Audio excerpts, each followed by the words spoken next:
जाओ सीमा, आहिल के लिए चाय बना कर लाओ। हुमा ने सीमा को कहा तो वो सर इस बात में हिलाती वहां से रफू चक्कर हो गई। और सुनाओ, क्या हालचाल है? हुमा ने चैनल्स बदलते इससे पूछा जब एक न्यूज चैनल पर इसका रिमोट रुका। आहिल ये हुमा से कुछ बोला नहीं गया।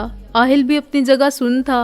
अचानक कुछ टूटने की आवाज पर दोनों ने पीछे मुड़कर देखा तो चाय का कप जमीन पर था, जबकि सीमा टीवी को देखती नम आंखें लिए कांप रही थी।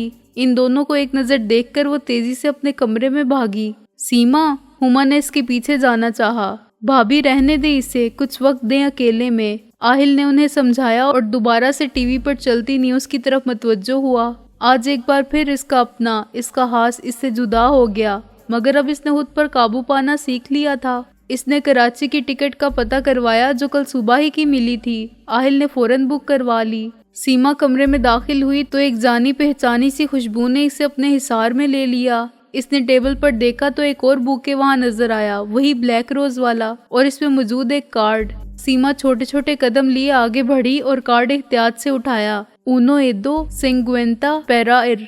एक चला गया, अब दूसरे की बारी। साथ ही वो टैटू बना था जो मोमिन की खास पहचान था। सीमा ने तेजी से बुके कमरे में दूसरी तरफ फेंका और सर घुटनों में दिए दीवार के साथ लगी रोने लगी। वो मोमिन की मौजूदगी को महसूस कर रही थी। इसका दिल बहुत तेजी से धड़क रहा था। तुम मर जाओ मोमिन, अल्लाह तुम्हें मौत से भी बदतर सजा दे, वो रोते रोते खुद से बोली। तो तुम अब कल जाओगे? बेड पर आराम से बैठी हुमा ने पूछा।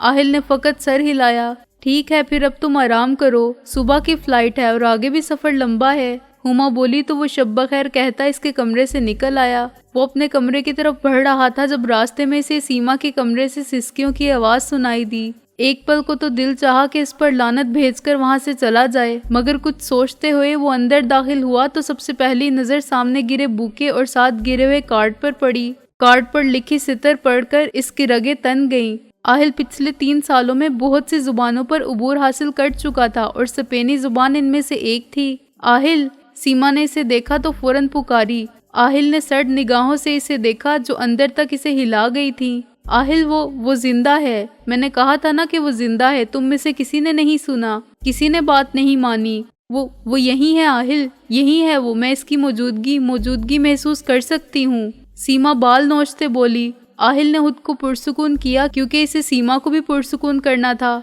सीमा, इसके सामने घुटनों के बल बैठे इसने इसे पुकारा। सीमा, इधर देखो मेरी तरफ। आहिल ने इसका चेहरा अपनी तरफ किया। वो मर चुका है सीमा, वो हैवान मर चुका है। जरूर किसी ने ये मजाक किया होगा। तुम मत सोचो इसके बारे में। आहिल ने इसे पुरसुकून करना चाहा। तो मिनहाज?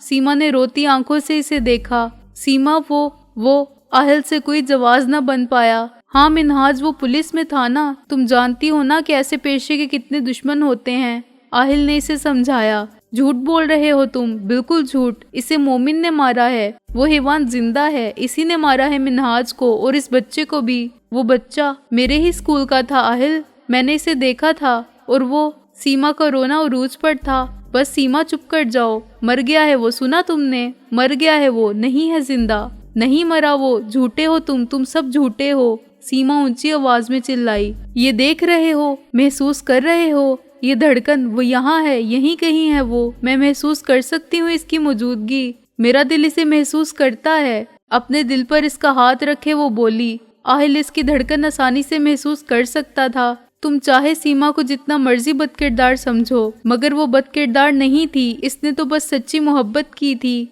और मोहब्बत बना देती है इंसान को खुदगर्ज। सीमा बदकिरदार नहीं थी, वो तो बस मोहब्बत, इश्क के हाथों में एक खिलौना बन गई थी, एक कठपुतली जिसे मोहब्बत ने खूब निचवाया और फिर इसकी बर्बादी पर हंसने लगी। वो रोते हुए अपना हाले दिल बयान कर रही थी। तुम्हें नफरत है ना मुझसे? मुझे शहीर की मौत का जिम्मेदार समझते हो ना? तो छोड़ दो मुझे। जो एहसान मुझ पर किया था तुमने, इससे निजात दे दो मुझे। बहुत अजीम हो तुम आहिल, मगर मैं इस काबिल नहीं हूँ। मैं तो एक गिरे हुए किरदार की मालकन हूँ। मैं बहुत बुरी हूँ, जानती हूँ। शहीर से ताल्लुक में होते हुए किसी और से मोहब्बत की, मगर ये मोहब्बत है आहिल, इस पर किसी का काबू नहीं। हो जाती है ये। तुम चाहे जो मर्जी कर लो, मगर इसके शहर में एक बार जकड़ जाओ तो आज़ादी मौत है, और मौत से पहले आज़ादी मुमकिन नहीं। वो बोलते जा रही थी जब आहिल ने इसे जोर से खुद में भींच लिया और आहिस्ता आहिस्ता से इसकी पीठ थपथपाने लगा जब तक वो सो नहीं गई। पूरी रात आहिल वहीं रहा, इसके कमरे में। सुबह तक वो जागता रहा और फिर सीमा के उठने से पहले ही वो कराची के लिए निकल गया। आहिल को याद आया कि अभी कल ही तो इसकी मिन्हाज से बात हुई थी। वो इसे किसी केस के हवाले से बता रहा था, जबकि आहिल ने इसे शादी का मशवरा दिया था, जिस पर मिन्हाज हंसा था। इसे तो अभी अपनी दोनों बहनों की शादी करवानी थी, अपने छोटे भाई को पढ़वाना था, माँ बाप को हज ना सही मगर उम्रा जरूर करवाना था। फिर जहन भटककर सीमा की तरफ चला गया। इसके कल रात के लफ्जों ने आहिल को बहुत कुछ सोचने पर मजबूर कर दिया था। वो ठीक ही तो थी, मोहब्बत कर देती है इंसान को बेबस, हो गई थी मोहब्बत के आगे मजबूर, हो जाती है इंसान से खता, आखिर को वो हता का पुतला ही तो है। और सीमा वो तो मान भी चुकी थी अपनी गलती और वो सजा भी सहने को तैयार थी। तेरी इब्तिदा कोई और है, तेरी इंतहा कोई और है, तेरी बात हमसे हुई तो क्या, तेरी सोच में कोई और है। हमें शौक था बड़ी देर तक तेरे साथ शरीके सफर रहे, तेरे साथ चलकर खबर हुई तेरा हमसफर कोई और है। तुझे फिक्र है बदल दिया मुझे गर्दिशे आयाम ने, कभी खुद से भी सवाल कर तू वही है या कोई और है। सीमा की अगली सुबह आंख खुली तो इसे हुमा से मालूम हुआ कि आहिल जा चुका है। न जाने क्यों मगर कल से इसने आहिल और अपने रिश्ते को एक अलग नजरिए से देखना और सोचना शुरू कर दिया था। आहिल का सिर्फ इसे गले लगाकर तसल्ली देना ही इसे हिफाजत के गहरे एहसास से दो चार कर गया था। नहीं, मुझे ऐसा नहीं सोचना चाहिए, वैसे भी जल्द ही सब खत्म हो जाएगा, वो खुद को तसल्ली देते बोली। हालांकि दिल अंदर से तकलीफ में था। मैं नाराज नहीं हूँ, बस दिल खामोश हो गया है, बहुत सन्नाटा सा फैल गया है अंदर तक। न गुस्सा करने को दिल है, न शिकवे की तमन्ना है, किसी चीज की जिद और ना ही कोई तकलीफ। आहिल, जवाद ने इसे पुकारा, जो आंखें मूंदे सोफे से टेक लगाए किसी गहरी सोच में था। आहिल ने पूछा, तुम वापस कब जाओगे? जवाद ने सवाल किया। कुल ख्वानी के बाद। क्यों, खैरियत? आहिल ने अचानक आंखें खोले आगे होकर पूछा। आहिल, देखो मैं जानता हूँ कि ये वक्त ये जगह ऐसी बात करने की नहीं, मगर बात बहुत जरूरी है। जवाद गला खंखार कर बोला, जो बात करनी है सीधी तरह करो, बेकार की वजाहत मत करो। आहिल सीरियस लहजे में बोला, तुम्हें अब सीमा को रुखसत कर लेना चाहिए, ये बहुत जरूरी है आहिल। हम सब जानते हैं कि 3 साल पहले क्या हुआ था। 3 साल से हमने ये राज दफना कर रखा, ये जानते हुए भी कि मोमिन जिंदा है, हम सीमा के सामने बेखबर रहे। इसे यही एहसास दिलाया कि मोमिन मर चुका है, मगर अब वो वापस आ चुका है। आहिल, मिन्हाज का मर्डर किसने किया है ये हम सबको मालूम है। हमें सीमा को बचाना होगा इस हैवान से। बस तुमसे यही कहूँगा कि बेशक बीवी का दर्जा मत दो, मगर इसे तहफ़्फ़ुज़ दे दो, अपना लो इसे। मैं इसे वो तहफ़्फ़ुज़ फराहम नहीं कर सकता जो इसके शोहर की हैसियत से तुम इसे दे सकते हो। समझ रहे हो ना मेरी बात? जवाद की बात पर वो बस इसे हाली नजरों से घूरता रहा। जवाद ने एक लंबी सांस खारिज की और उठकर बाहर की जानिब कदम बढ़ाए। आप रुखसती की तैयारी शुरू कर दें, अगले माह आऊँगा मैं अपनी बीवी को लेने। ये चंद अल्फाज बोलकर आहिल अपने कमरे में चला गया, जबकि जवाद ने अल्लाह का शुक्र अदा किया। आहिल की सीमा से नफरत और इसकी वजह जवाद अनजान नहीं था। वो तो कब का सीमा की आंखों में मोमिन के लिए पलते जज्बात देख चुका था, मगर खामोश रहा। आज आहिल मिन्हाज के घर कुल ख्वानी पर आया था। वो सब लोग वहीं थे सिवाय जवाद के, जिसकी आज दोबारा हेडक्वार्टर मीटिंग थी। आहिल को आज शिद्दत से मिन्हाज की याद आ रही थी। वही तो था शहीर के बाद जिससे वो हर बात शेयर करता था। ये मिन्हाज ही की बातों का असर था कि आहिल ने ना सिर्फ सीमा की जान बख्श दी थी, बल्कि सीमा को तहफ़्फ़ुज़ भी दिया था। मिन्हाज के कहने पर ही इसने सीमा से निकाह किया था। जी सर, जी बस मैं आ रहा हूँ, जी बस 2 मिनट। Okay sir. अरसल मोटरसाइकिल पर सवार हैंड फ्री लगाए बात कर रहा था। कॉल काटते वो दोबारा से बाइक चलाने लगा जब दूसरे मोड़ से एक ट्रक ओवर स्पीड पर आया और अरसल की बाइक को हवा में उछालता इसके पैर कुचल गया। आह! एक दर्दनाक चीख अरसल के मुंह से निकली और वो वहीं बेहोश हो गया। जवाद! आहिल भागता हुआ जवाद के पास आया, जो आईसीयू के बाहर चक्कर काट रहा था। जैन, नहाद और एसपी सब वहीं थे। कैसे? आहिल ने वजह पूछी। ओवर स्पीड ट्रक से टक्कर हुई थी। जवाद लंबी सांस खारिज करते बोला। आहिल के जबड़े गुस्से से भींच गए। इससे पहले कि वो कुछ कर पाता, मोबाइल पर एक मैसेज रिसीव हुआ। उनो मास देसा प्रसीदो। एक और गया। मैसेज पढ़ते ही आहिल की गिरफ्त मोबाइल पर सख्त हो गई। मोमिन, वो दांत पीसते बोला। क्या? जवाद जो पास खड़ा था हैरानी से बोला। हाँ मोमिन, ये इसका काम है। ये देखो मैसेज मिला है मुझे। ऐसा ही एक तब मिला था जब मिन्हाज की डेथ हुई थी। आहिल ने इन सब की तरफ अपना मोबाइल बढ़ाया। ये मोमिन चाहता क्या है? एएसपी गुस्से से बोला। बदला। जैन ने जवाब दिया। बदला? एएसपी हैरान हुआ। हाँ बदला, वो हम सब पर बारी बारी हमला कर रहा है क्योंकि इस दिन सीमा को बचाने वालों में हम सब शामिल थे, इसीलिए वो बारी बारी सबसे बदला निकाल रहा है, नेहाद ने जवाब दिया। तो अब हम क्या करें? एएसपी ने उकताए लहजे में पूछा। इसे सीमा चाहिए और इससे पहले मैं इसका कत्ल कर दूंगा, आहिल सख्त लहजे में बोलता लंबे डग भरता वहां से चला गया। अरसल बच तो गया था मगर अब जिंदगी भर चलने के काबिल नहीं रहा था। इस बात ने सबको अंदर से तोड़कर रख दिया था। जवाद ने हुमा को कॉल पर सब कुछ बता दिया था मगर इसे सीमा को कुछ भी बताने से मना कर चुका था। वो नहीं चाहता था कि सीमा इसका जिम्मेदार भी खुद को समझे। तो तुम आज वापस जा रहे हो? जवाद ने आहिल से पूछा जो अपना बैग पैक कर रहा था। आहिल ने फकत सर हिलाया। ठीक, जवाद बोला। आपकी वापसी कब है? आहिल ने इससे पूछा। मेरी कल परसों तक। क्यों, खैरियत? जवाद ने ताज्जुब से पूछा। हाँ सब ठीक है, आहिल ने जवाब दिया और बैग उठाता जवाद से बगलगीर हुआ। और हाँ, अगले हफ्ते मैं आऊँगा अपनी बीवी को लेने, सो तमाम इंतजामात मुकम्मल कर लीजिएगा। जवाद के सर पर धमाका करते वो मजे से वहाँ से चला गया, जबकि जवाद मुंह खोले होनको की तरह इसकी पुश्त को घूरने लगा। बकवास आदमी, पहले बीवी चाहिए ही नहीं थी और अब हफ्ते के अंदर अंदर ले जाने का भूत सवार हो गया है, जवाद बड़बड़ाया। जवाद अपनी मीटिंग से फारिग होकर वापस कराची आ चुका था। इसने हुमा से भी रुखसती का जिक्र किया था जिस पर इसने फौरन हाँ कर दी थी और आज आहिल को खाने पर बुलाया था ताकि दिन डिसाइड कर सकें, जबकि सीमा इन सब से बेखबर थी। आजकल वो रोजाना रात किसी की मौजूदगी अपने कमरे में महसूस कर सकती थी मगर इसने किसी को बताया नहीं था।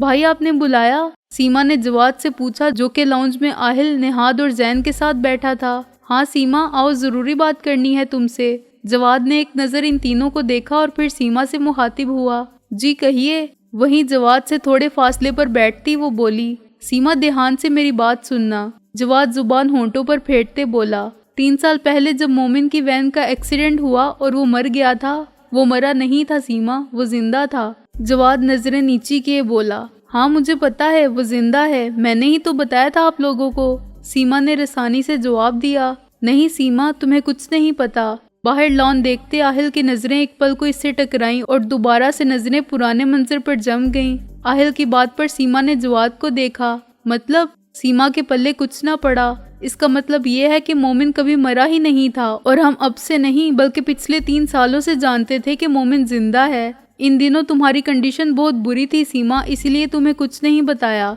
सच तो ये है कि मोमिन को कभी मरना ही नहीं था, इसे जिंदा रहना था। जवाद ने इससे इत्तराफ किया। मगर वो तो अदालत ने सजा सुनाई थी और आर्मी ने भी तो। सर हाथों में गिराए वो बोली। नहीं सीमा, मोमिन को फांसी की सजा सिर्फ आम आवाम के लिए सुनाई गई थी। असल में मोमिन को आर्मी हेडक्वार्टर्स ले जाकर अंडरग्राउंड कर दिया जाना था। जवाद ने इसे जवाब दिया। ऐसा क्यों? सीमा ने कांपते लहजे में पूछा।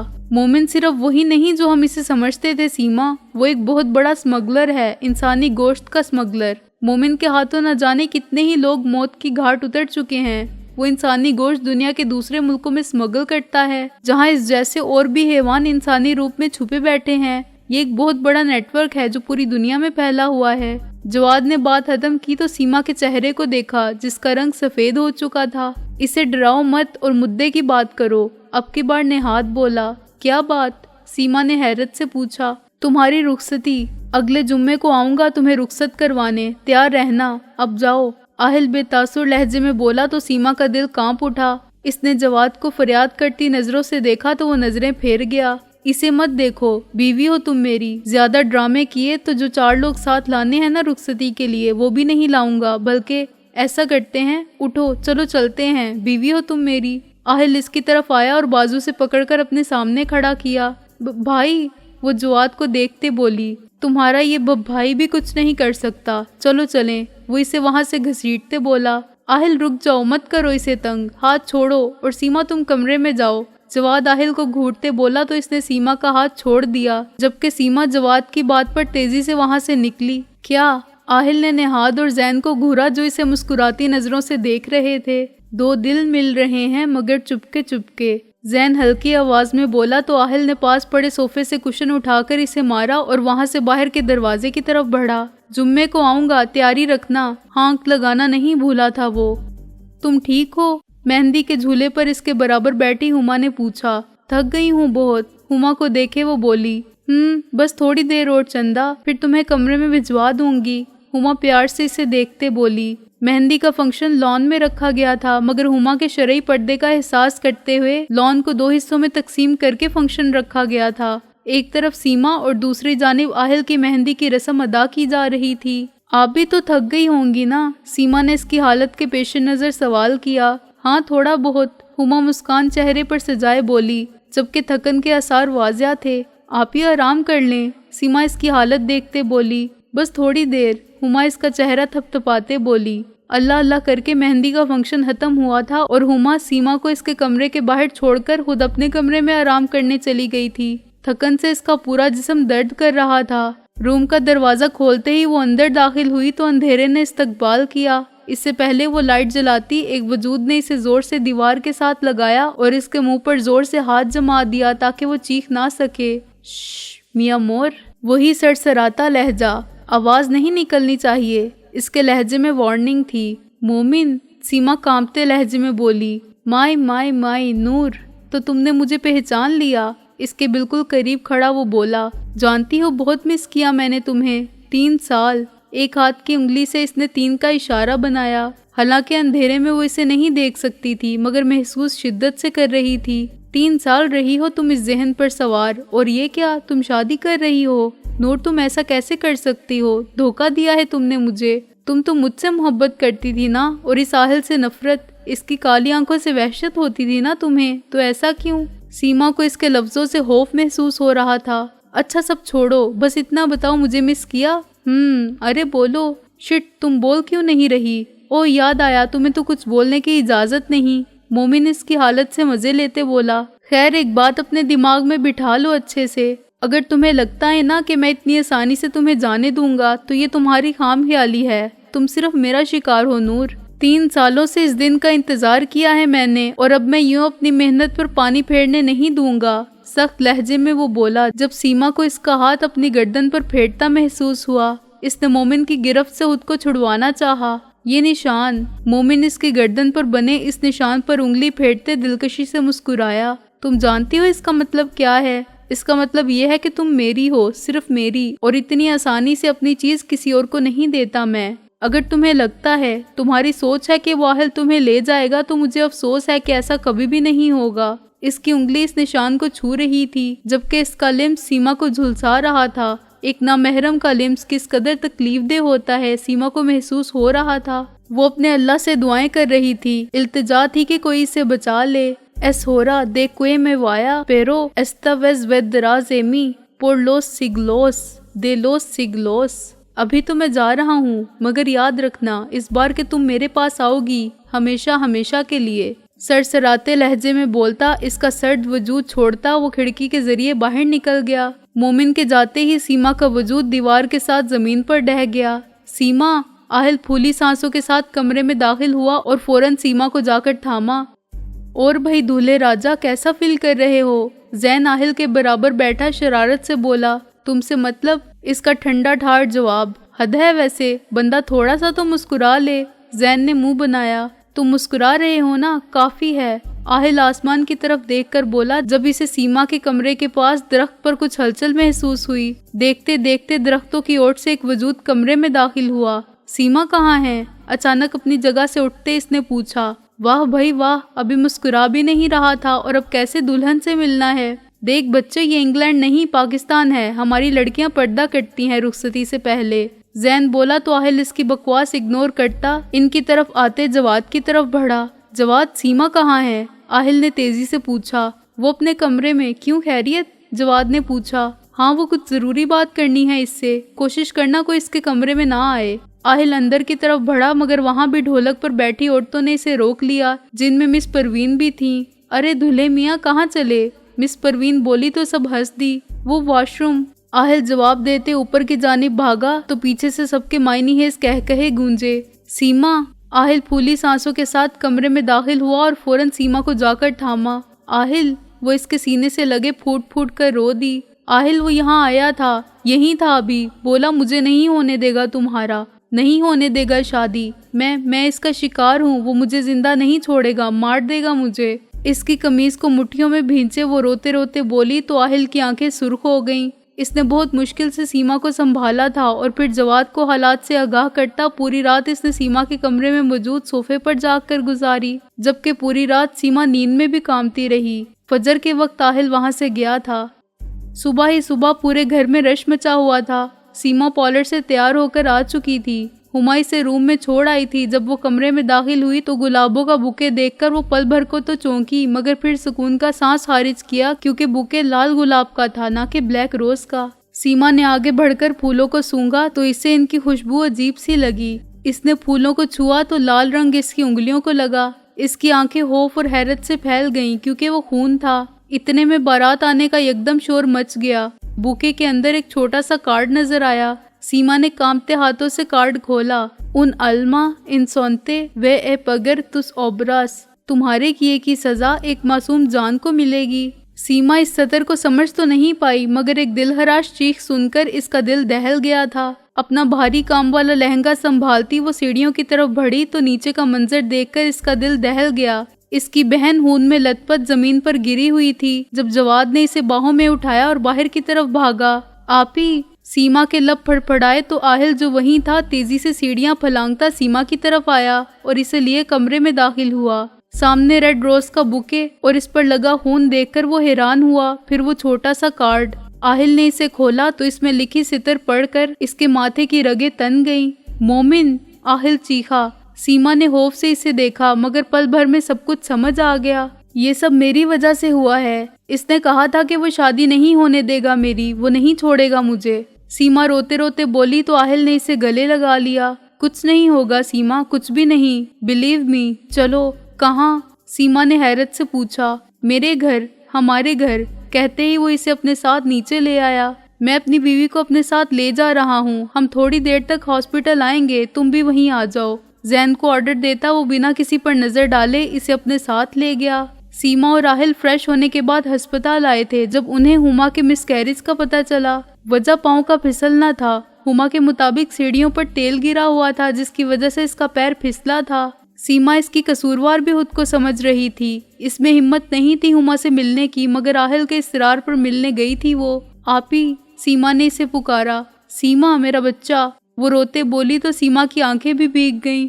आई एम सॉरी, ये सब मेरी वजह से हुआ है, वो शर्मिंदा लहजे में बोली। नहीं सीमा, तुम्हें माफी नहीं मांगनी, तुम्हें इस हैवान को खत्म करना है। मेरे बच्चे की मौत को रायगा नहीं जाने देना, इससे बदला लेना, मेरा, अपना, हर उस इंसान का जिसका इसने नुकसान किया। हुमा एक जज़ब से बोली। मैं कुछ समझी नहीं। सीमा हैरान हुई। ये लो, समझ जाओगी। हुमा ने एक पर्ची से पकड़ाई। सीमा ने वो चिट खोली तो आंखें हैरत से फैल गईं। ये? सीमा ने हैरत से इस चिट को देखा। ये क्या है आपी? सीमा ने हुमा को देखा जिसकी आंखें नमकीन पानी से भर गई थीं। वो यहाँ आया था सीमा, इसने मुझे ये दिया, कहा तुम्हें देने को, और इसकी आंखों से आंसू बहने लगे। और? सीमा ने किसी अंदेशे के तहत पूछा। और इसने मार दिया मेरे बच्चे को सीमा, मेरा बच्चा जिंदा था। जब मुझे यहाँ लाया गया वो जिंदा था, लेकिन इसने मुझे इंजेक्ट किया। मेरा बच्चा अंदर ही खत्म हो गया। सांस लेने से पहले ही इसकी सांसें छीन ली गईं। सीमा के कंधे पर सर रखकर रोती वो बोली तो सीमा की आंखें लाल हो गईं। इसने कहा तुम्हें ये देने को, नहीं तो वो मार देगा, सबको मार देगा सीमा, किसी को नहीं छोड़ेगा, वो मार देगा सबको। हुमा की आवाज में मौजूद खौफ सीमा को अच्छे से महसूस हो रहा था। फिक्र मत करें आपी, मैं सब कुछ ठीक कर दूंगी, वादा है मेरा, सीमा मजबूत लहजे में बोली और हुमा की कमर थपथपाई। सीमा, आहिल ने सीमा को अस्पताल से तेजी से बाहर जाते देखा तो इसके पीछे भागा। सीमा, आहिल ने आगे बढ़कर इसका बाजू थामा और चेहरा अपनी तरफ किया जो जब्त से लाल हो चुका था। क्या हुआ? आहिल ने हाथों के प्याले में इसका चेहरा थामे पूछा। घर चलें, सीमा बस इतना बोली। इल्तिजा, थकन, बेबसी, ये सब कुछ महसूस किया था आहिल ने इसकी आवाज में। चलो। सर इस बात में हिलाए वो इसे अपने साथ गाड़ी की जानिब ले गया। घर आकर भी सीमा डिस्टर्ब रही। आहिल इस सब की वजह हुमा की कंडीशन समझ रहा था, जबकि सीमा ने इसे कुछ भी बताने से इज्तनाब किया था। सीमा, आहिल ने इसे पुकारा जो बेड पर बैठी पैरों पर लोशन मलते न जाने किन सोचों में गुम थी। सीमा चौंकी। क्या हुआ है? हाथ डिस्टर्ब हो? किसी ने कुछ कहा है? किसी ने मुझे क्या कहना है आहिल? मैं तो इन चंद खुश नसीब लोगों में से हूँ जिन्हें उनके अपनों ने हर दुख सुख में संभाला। सीमा ख्वाब की कैफियत में बोली, जबकि आहिल ने समझने के अंदाज में सर हिला दिया। रात के खाने के बर्तन समेटकर सीमा चाय के 2 कप बनाए कमरे में दाखिल हुई जब इसे वॉशरूम से शावर की आवाज़ सुनाई दी। चाय टेबल पर रखे वो अपना कप लिए बेड पर जा बैठी जब नजर आहिल के मोबाइल पर गई। आहिल बहुत अलग है सीमा। इसे मिन्हाज की बात याद आई जब इसने एक बार इससे आहिल के हर वक्त गाने सुनने के हवाले से शिकायत की थी तो वो हंसकर बोला, वो सिर्फ अपनों को समझ में आता है जबकि तुम गैर हो। ये अल्फाज मिन्हाज के कहे गए थे। सीमा ने तेजी से कप साइड पर रखा और मोबाइल उठाकर इसमें हैंड फ्री लगाए म्यूजिक सेक्शन ओपन किया। मगर ये क्या, 1-2 और फिर जिस प्लेलिस्ट को वो ओपन करती किसी में भी एक गाना भी नहीं था। यासीन। सीमा के लब फड़फड़ाए। इसकी आंखें आंसुओं से भर गईं। कितना गलत समझती थी वो इस शख्स को। आहिल शावर लेकर बाहर निकला तो सीमा को रोता देखकर हैरान हुआ। सीमा क्या हुआ, रो क्यों रही हो? आहिल ने इसके सामने जाकर पूछा। इसके हाथ में अपना मोबाइल देखकर इसे किसी अनहोनी का एहसास हुआ, मगर जब मोबाइल चेक किया तो वहाँ किसी किस्म का कोई मैसेज या कॉल नहीं थी। सीमा इधर देखो मेरी तरफ, क्या हुआ है? आहिल ने हाथों के प्याले में इसका चेहरा बढ़ते पूछा। वो सीमा ने फौरन इससे मोबाइल झपटा और म्यूजिक ऐप इसके सामने किया। ये सब क्या है? सीमा ने सवाल किया। क्या है? आहिल इसके बेतुके सवाल पर हैरान हुआ। वो इसमें कोई गाना क्यों नहीं? सीमा ने बात आगे बढ़ाई। गाने क्यों, क्या हुआ? आहिल को अभी भी इसकी बात समझ में नहीं आई थी। नहीं मतलब कि इसमें गाने नहीं बल्कि सूरत यासीन है। क्यों? सीमा ने पूछा तो आहिल मुस्कुरा दिया। क्योंकि यासीन कुरान का दिल है। इसे सुनता हूँ तो खुद को पुरसुकून महसूस करता हूँ। कुरान का दिल, मेरा दिल। चाय का कप लबों से लगाए इसने रसान से जवाब दिया। सीमा ने नजरें नीची कर लीं।